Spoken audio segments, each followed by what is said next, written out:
Bonjour à toutes et à tous, soyez les bienvenus sur le plateau de Smart Food, votre rendez-vous quotidien sur Bismart qui s'intéresse à l'alimentation sous toutes ses formes. Ils sont de toutes les réceptions, cocktails, buffets.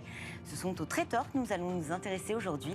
Le secteur étroitement lié à celui de l'événementiel a été durement frappé par la crise sanitaire, entre annulations, reports et manque de visibilité. Mais à l'heure où les mariages, séminaires et autres grands événements font leur retour, la reprise est-elle au rendez-vous? Les traiteurs ont-ils retrouvé le sens de la fête? C'est ce que nous allons voir aujourd'hui avec mon invité Alain Postic. Bonjour. Bonjour Fanny. Vous êtes le PDG de Potal et Chabot, c'est un traiteur haut de gamme, organisateur d'événements, réception d'entreprises, réception privée. La maison est également partenaire de grands événements nationaux et internationaux, culturels, industriels, sportifs. Sportifs d'ailleurs, il y a eu Roland Garros qui s'est achevé il y a une dizaine de jours. Vous avez assuré la prestation de cet événement. Rendez-vous incontournable de la saison, bien sûr, de la terre battue. Édition 2022, enfin, sans jauge sanitaire, sans protocole. Dans le village VIP, ce sont 7 000 à 8 000 repas qui ont été servis par jour et par vos soins. Est-ce qu'on peut parler aujourd'hui d'une reprise ? Oui, et d'un retour à la normale pour le secteur? Oui, tout à fait. On a une reprise qui est aussi brutale que l'arrêt d'activité l'a été en 2020. Donc la saison printemps-été s'annonce comme une saison exceptionnelle. En ce qui nous concerne, nous avons dû même fermer des dates à l'avant tellement nos ressources étaient saturées par la demande. Donc, dépassé par ce retour pas inattendu, mais effectivement on était mis... Oui, et si vous voulez, ce qui est intéressant, c'est qu'on voit non seulement un phénomène de report d'événements qui n'ait pas pu se tenir pendant la période de Covid, mais également, plus fondamentalement, une envie des Français de se retrouver, de passer du temps ensemble, d'investir dans ces moments de retrouvailles. Et voilà, c'est là où nous apportons notre savoir-faire et nous essayons de créer avec eux des émotions et des souvenirs. Voilà. C'est le cas vraiment pour tout le secteur? Oui, j'ai le sentiment que c'est assez largement partagé par nos confrères. Évidemment, chacun conserve ses chiffres avec précaution, mais voilà, on a le sentiment... Mais les carnets de commandes se remplissent. Oui, tout à fait, tout à fait. Et de manière assez considérable. Le secteur a bien sûr été largement éprouvé par la crise sanitaire. Est-ce que le haut de gamme, le luxe, s'en sort quand même un petit peu mieux aujourd'hui que les autres acteurs du secteur? Je ne sais pas si c'est le luxe qui s'en sort mieux. En tout cas, notre performance est au-delà de nos attentes. On voit une envie de nos clients de créer des moments qui sont uniques.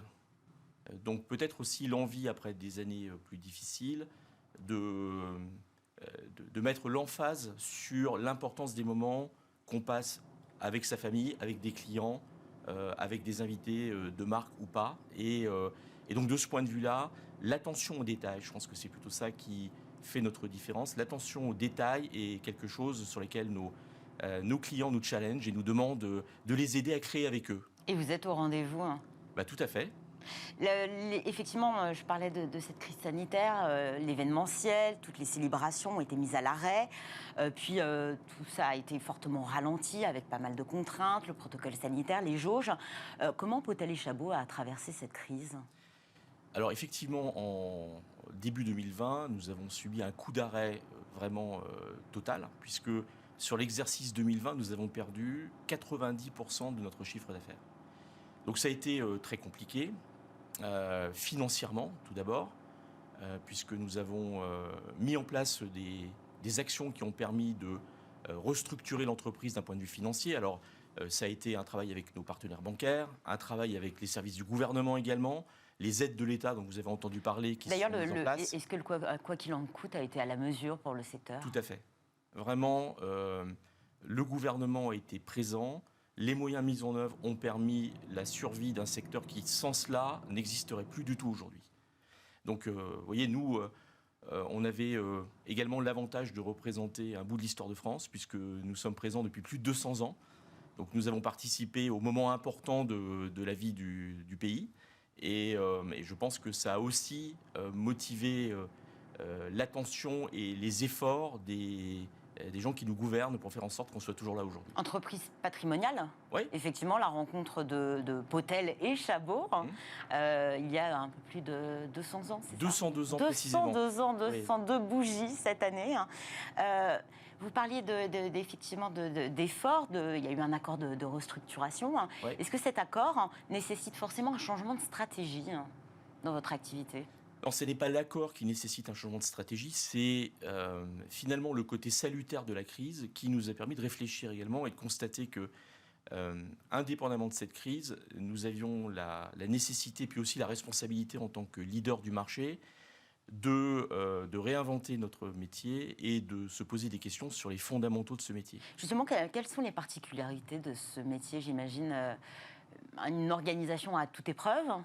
Oui, c'est-à-dire que, en fait, quand vous servez un dîner pour 2 personnes sur la scène de l'Opéra de Paris, vous faites de la gastronomie. Quand vous servez 8000 personnes à Roland-Garros, vous faites de la logistique. Donc notre métier est en fait la conjonction entre différents savoir-faire, des savoir-faire de gastronomie et des savoir-faire de cuisine et pâtisserie, qui sont bien sûr ceux qui sont les savoir-faire qui sont les plus connus dans nos métiers.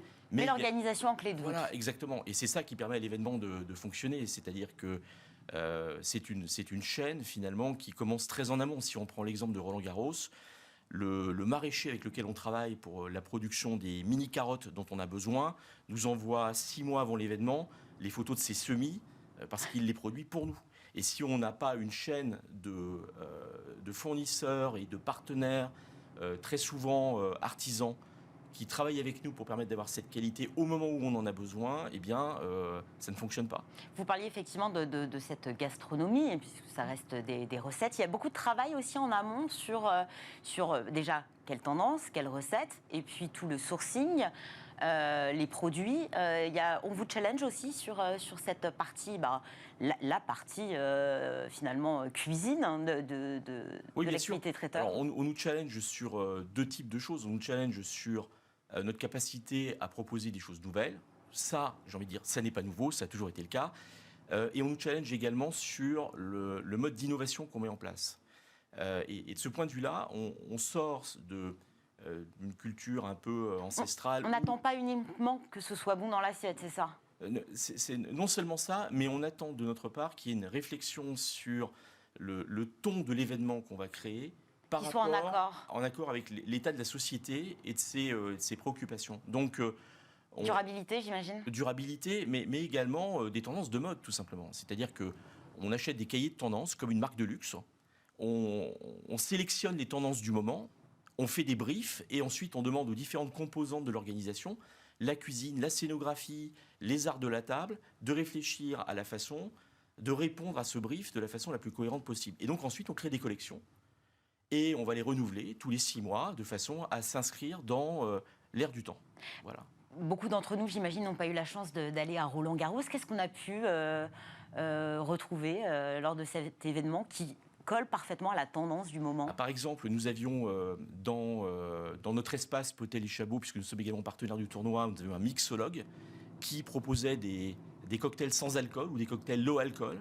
Donc qui est vraiment là aussi une tendance, tout à fait, effectivement. Et donc sans alcool ou avec moins d'alcool. Oui, et avec des procédés de distillation qui sont proches de ceux utilisés dans l'industrie du parfum, par exemple. Donc avec l'extraction d'odeurs et de goûts à partir de plantes ou à partir de fleurs qui vous permettent d'avoir une expérience tout à fait au niveau de l'équivalent alcoolisé.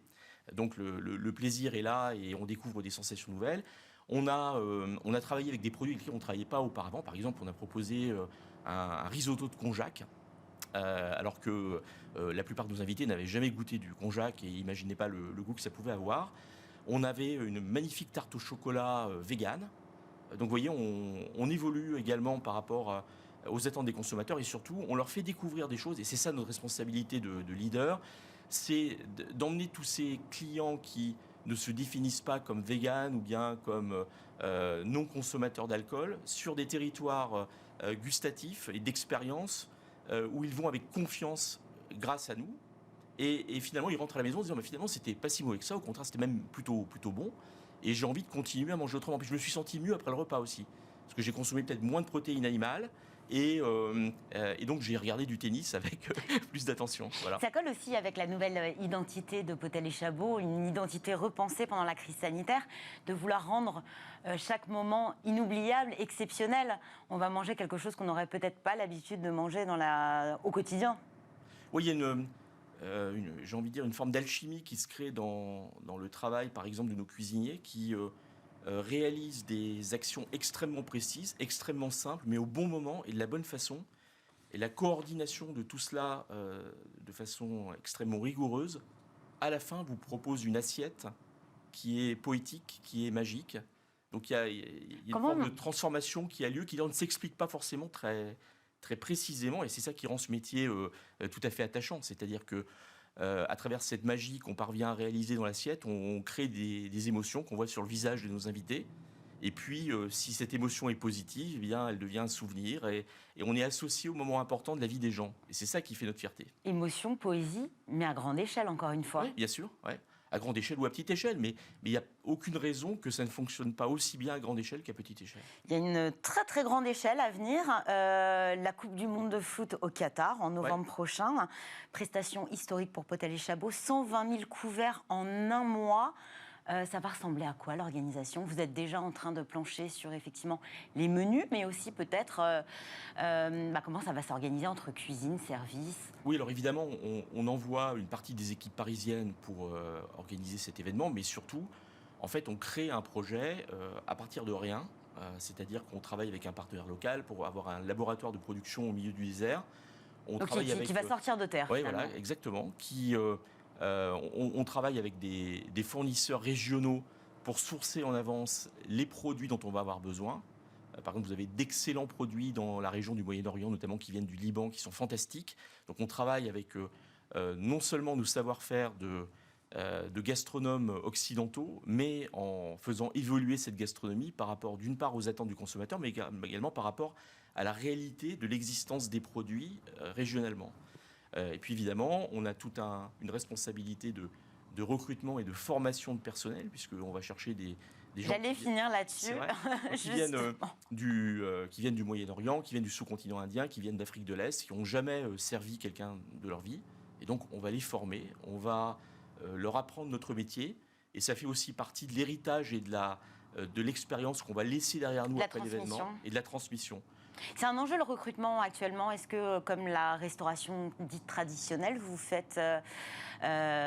éprouvez cette pénurie de main-d'œuvre? Oui, bien sûr, on a des difficultés à trouver du personnel, notamment du personnel vacataire, qui est nécessaire pour les pics d'activité de notre métier. Mais on voit une évolution au cours des derniers mois, je trouve, c'est-à-dire que nous avons toute une base de collaborateurs vacataires qui ont disparu. Tous les restaurateurs vous le disent, on ne sait pas où ils sont passés, on ne sait pas ce qu'ils sont devenus. Donc des gens qui avaient un savoir-faire technique reconnu, par exemple sur les métiers de service. Et là, récemment, on voit émerger des jeunes qui n'ont pas de savoir-faire technique, mais qui ont le sourire.